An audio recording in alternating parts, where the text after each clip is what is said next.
Thank you. Beautiful. I love that song.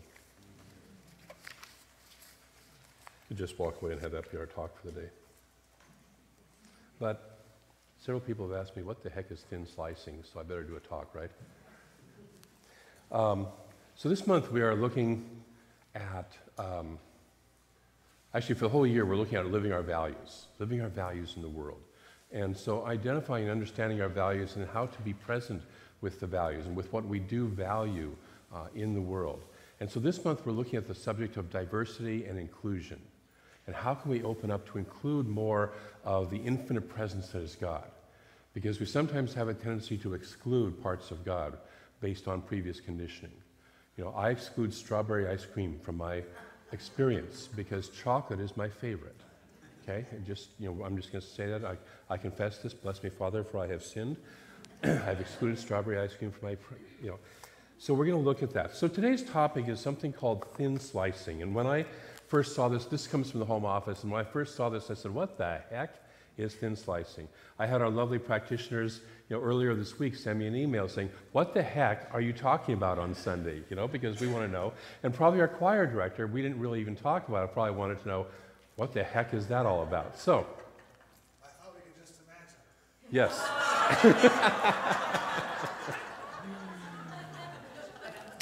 So thin slicing refers to the ability of our unconscious mind to find patterns in situations and behaviors based on very narrow slices of experience or information. We get a little touch of something and we can actually all have a perception and oftentimes a clear perception of what that is, and sometimes a muddy perception of what that is. So we're going to talk about that. So our unconscious plays a huge part in how we perceive the world.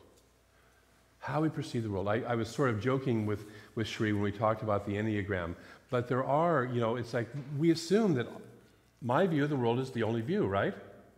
My view is the only view.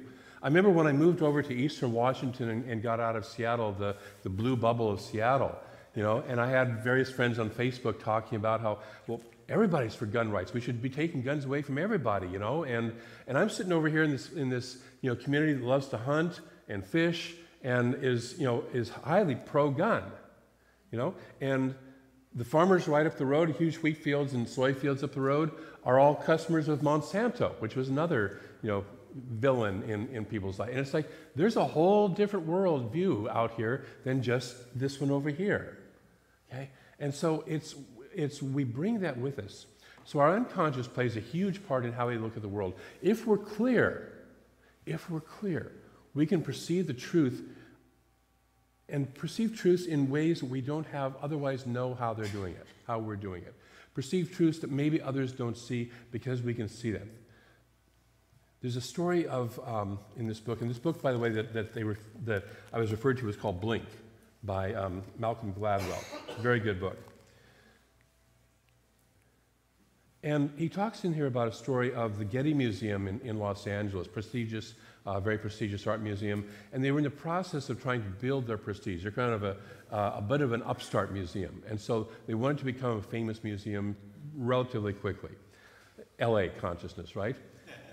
As opposed to, say, Paris or, you know, London or even New York consciousness.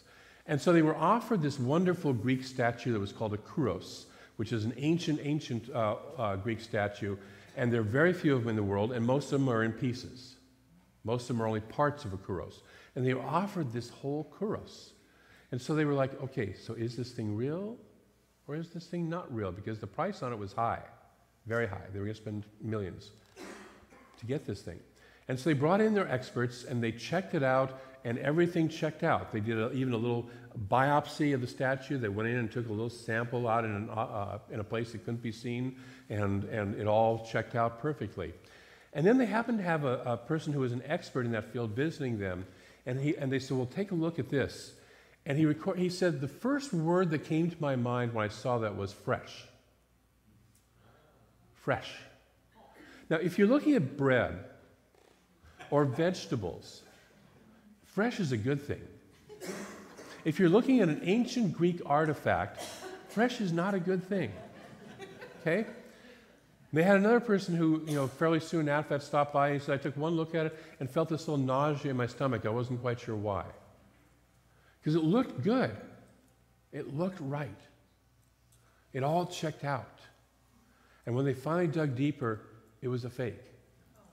It was a complete fake. And I think they'd already bought it by that time, by the way. Intuitively, these people who were trained, who had all this experience, they brought years of experience to it, intuitively, their knowingness put that together right away and said, no, there's something wrong with this. Even though they hadn't registered, they couldn't look and say, I'm not sure what exactly it is, but there is something wrong with this. Okay? And it was that fast. It was a first impression right away. Now, if we're not clear, that's how our intuition, by the way, can work if we're clear. If we're not clear, what happens is we bring our past conditioning. We bring our old conditioning, and we see, rather than seeing the truth, we see our own belief system reflected back to us. There's a man who got a new hunting dog. I can tell hunting stories here. We're okay with hunting. Some of us are. A man got a new hunting dog. He decided to take him out on his first hunt. And he goes out, he shoots a duck. He sits in the duck blind, he shoots a duck. The duck falls from the sky, lands in the lake, and the dog goes running out across the top of the lake, grabs the duck, and brings it back. And the guy looks at the dog and says, that's interesting. Shoots another duck. Dog goes running out across the top of the lake, brings the duck back. And he says, my God, this is amazing. So he goes back home, he calls up his hunting buddy, and he says, I got this new dog. You got to see this new dog. So the next day they go out hunting together. They shoot down the ducks. The dog goes running out across the top of the water, grabs the duck, brings it back several times. And he looks at his friend and he says, do you notice anything about my hunting dog? And he goes, yeah, your dog doesn't know how to swim.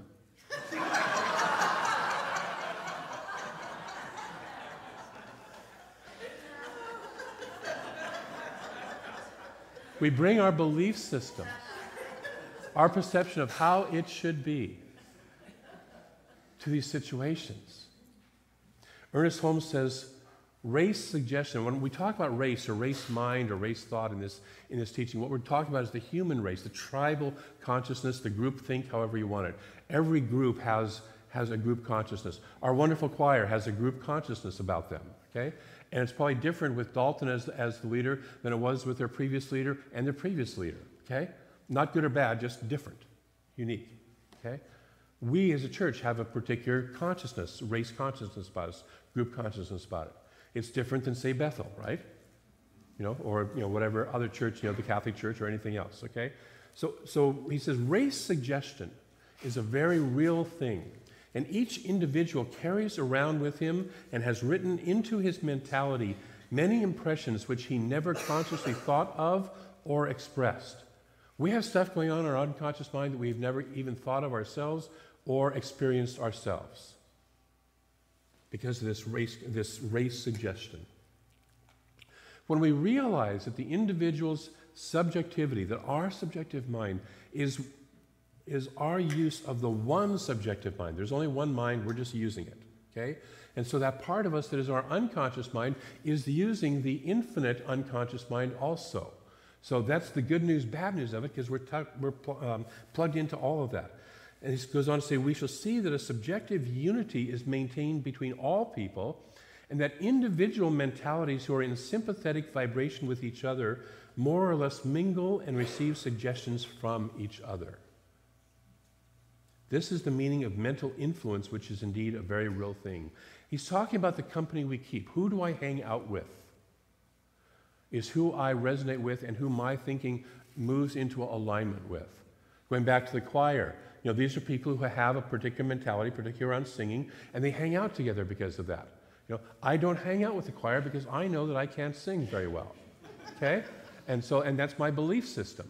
And you're not going to talk me out of it, even though some people have said maybe you should try it because you're not that bad, actually. We have a conditioning, we have a race mind, a group think. So when we use this subconscious mind, it's like looking at a car window, and we can either see the reflection or we can see through the car window into what's inside. Seeing the reflection is seeing our belief system. It's just reflecting back to me who I already am. Now, once in a while with a car window, that's good. If I want to tie my tie outside in the parking lot, it's a good thing to use the reflection, right? Okay? But most of the time, I want to see through that. I want to see clearly into what's inside the car. And that's when our intuition is clear. We can do that. And we have to shift our perception. We can't do both at the same time. I can't be looking at my own reflection of my own beliefs and see clearly past that. I'm looking at one or the other. There's something called an implicit association test, an IAT. And it identifies where we carry unconscious biases. And I've taken a couple of these tests, and they start off nice and simple. You think it's going to be easy. And they have things like a column of names, of people's first names, and on one side is male, and on the other side is female, and you go down and you check which one is male and which one is female. And they're usually pretty obvious. They don't put things like Lynn in there, which could be one or the other, They're pretty obvious, ones. And then they start to expand on that. And so then they go male, career, female, family, and they put down a series of names and words that you can associate with one or the other. And what they find is most people are pretty good with that one. It's when they switch, when they put male, family, female, career, that people take more time to process where am I going to put the answer in the column. It's not that they get the answer wrong, it takes more time. Because most of us have an association where we more easily associate male and career than we do male and family. And we more easily associate female and family than we do female and career. And so we have to kind of cross over wires. They do this with Caucasian and African American, good and bad. Okay? And most people, including African Americans, have an easier time of when Caucasian and good is associated than when African American and good are associated. It takes more time. Okay? So it's just interesting to watch the structures, the consciousness in which we grew up and that are so unconscious and so behind the scenes that are operating regarding things like race and gender. An interesting one is height. Of the CEOs of Fortune 500 companies, most of them, first of all, are overwhelmingly white male. That's not a surprise, right? Overwhelmingly white male. But what is a surprise is that 58% of them are 6 foot tall or more, where only 14.5% of all men are 6 foot tall and more. And even more surprising, 33% of them are 6'2" or more, where only 3.9% of men are 6'2" or more. We have this image of what does a president of a CEO or a CEO of a Fortune 500 company look like. We have precedents, we have ideas in our consciousness, what does each person in each role look like? Okay?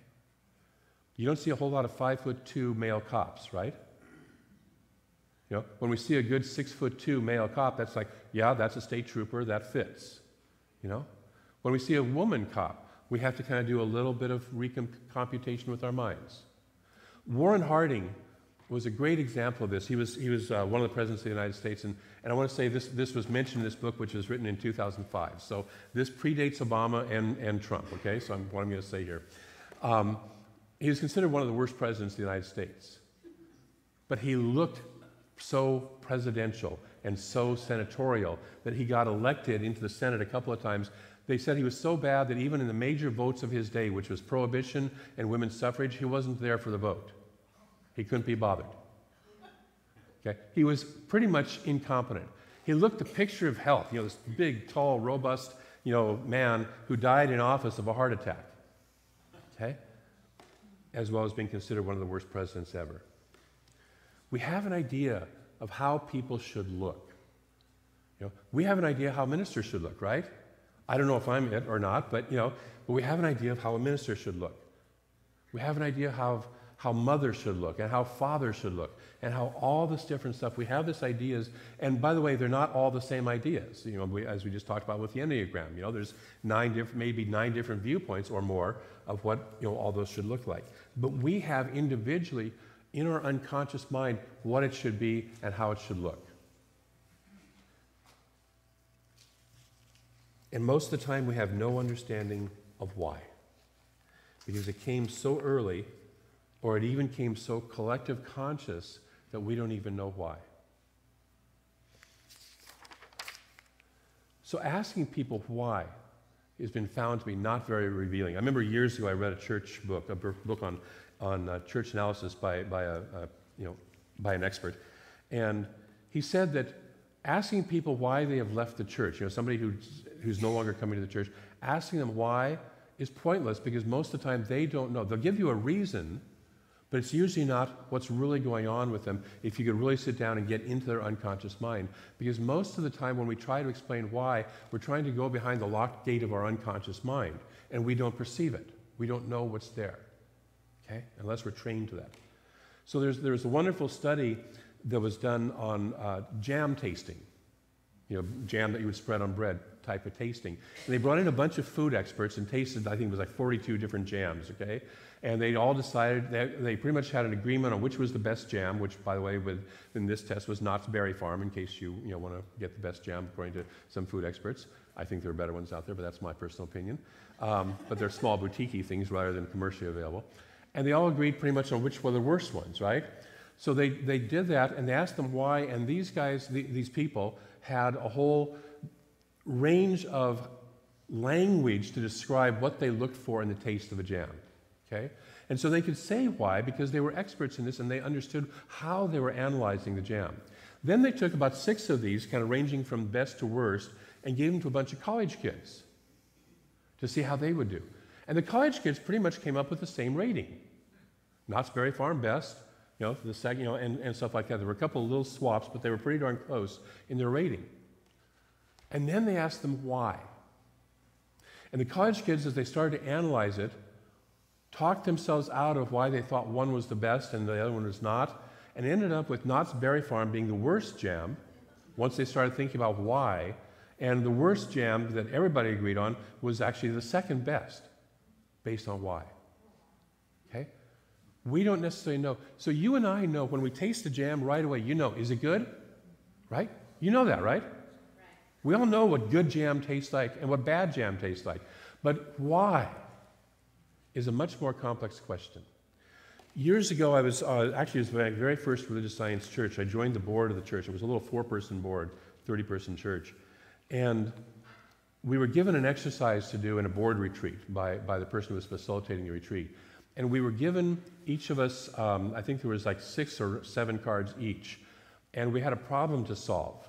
And the cards, all the cards combined together had all the information we needed in order to solve the problem. Okay?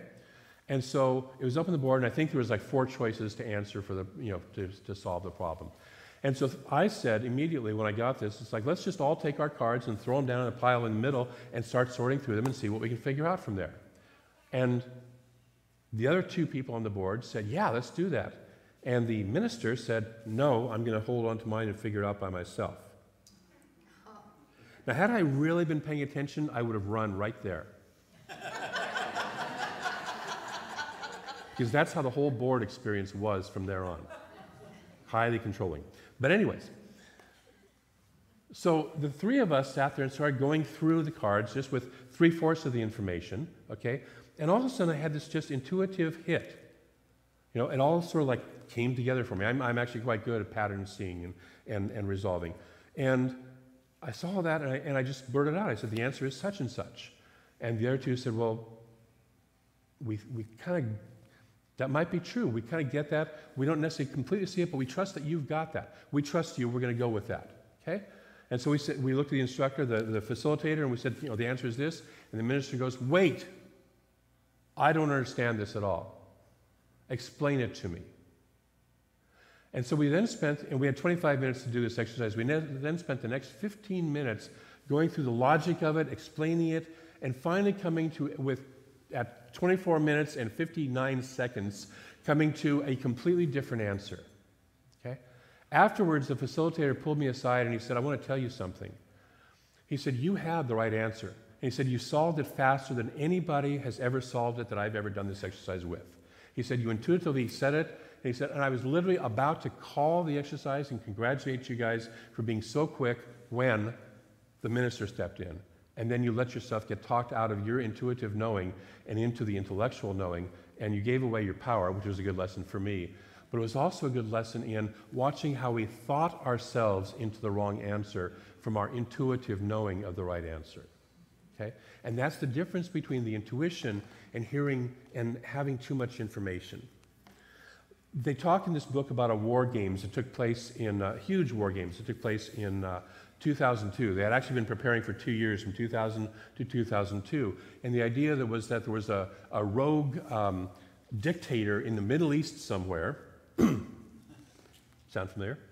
Who had a group of militant followers who were religiously based and fanatical and would do anything that he asked them to do. And they were going to have the U.S. Army go and go to war with this. And so they spent years, 2 years building up this. They apparently spent billions of dollars on this. The book says they spent more money on this than most countries do on their entire defense budget for a year, okay, just to do these war games. And they brought in this maverick commander from back in the Vietnam War era, who was known as being a rather out-of-the-box thinker, to play the part of the bad guy. Okay? Big mistake. So they had all their systems, they had all their process of how they were going to do the war set up. They went in, they started off by bombing and taking out the fiber optic cables and said, now they're going to have to communicate using satellites and cell phones, and we'll be able to monitor that. So the Maverick General, knowing that that was going to happen, started sending bicycle messengers, motorcycle messengers, commands hidden inside of prayer books out to his troops in the front. He assassinated the friendly dictators or friendly commanders in the countries around him. This is all war game, by the way. Nobody's dying here. But he assassinated all those people around him, and then he sent a whole fleet of small boats loaded up with missiles at the American fleet. And he knew how many missiles it took that the American fleet could withstand, and he basically just sent more missiles than they could handle in. And by the time he was through, 16 of the U.S. ships, including the aircraft carriers, the 5 of the 6 amphibian boats, and the battleships, were all on the bottom of the Persian Ocean with 20,000 dead. That was the first day. Okay? They didn't like that result, by the way. They took it back over, they rebooted it again. They brought all the ships back up, in theory, from the bottom and basically gave him a whole different set of commands and rules that he had to follow, and that he couldn't do any of these maverick maneuvers anymore. And then they were proud because the next time they won completely. And shortly after that, we went into Iraq and for that 5-day war. You remember George Bush landing on the deck of the carrier and saying, we're done, we've succeeded.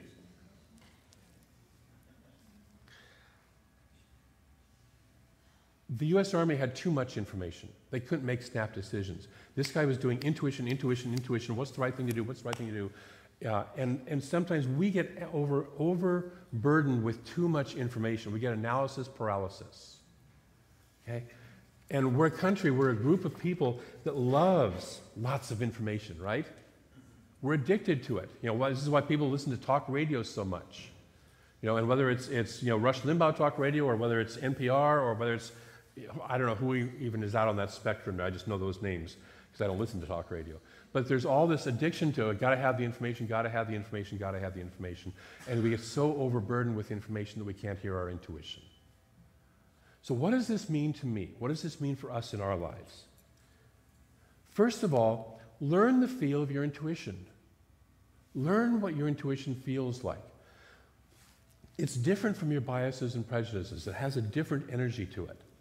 One of the things they said about this was the people who are best at this, using their intuition to make accurate decisions, are people who are practiced in the field. Either they know the field, so in other words, the art experts could look at the art object and know what it was right away, whether it was fake or not.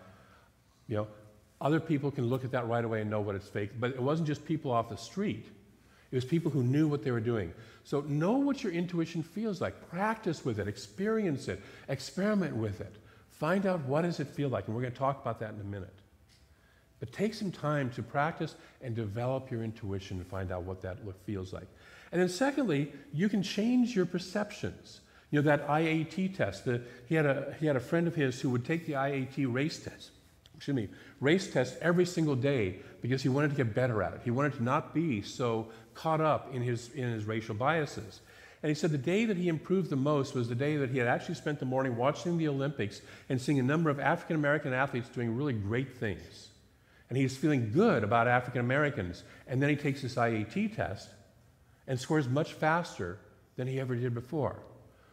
We can start to hang out with people. If we have a prejudice against somebody, and we know we do, or a blockage, we can start to hang out with people or find out about people who are doing great things. Read the speeches of Martin Luther King and get inspired. Listen to Nelson Mandela's talks and get inspired. Look at people who are doing things that we feel positive about, because oftentimes we get fed by the media for the other end of it.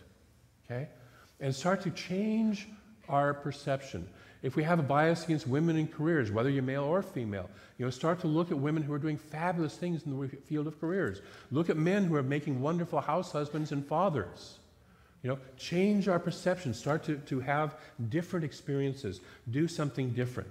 See, my comfort zone is what I know now. Right now I know this much, whatever it is. You know this much. And this is our comfort zone. For us to change, we have to get outside of our comfort zone, which makes us what? Uncomfortable. Are you willing to be uncomfortable? A little bit uncomfortable. To start to move out and expand your inclusiveness, to expand how much of God you can include into your life. And so are we willing to play out beyond where we've been before? See, if I wanted to learn how to play that piano, I would be uncomfortable. And if Judy was teaching me, she'd be uncomfortable too for a while.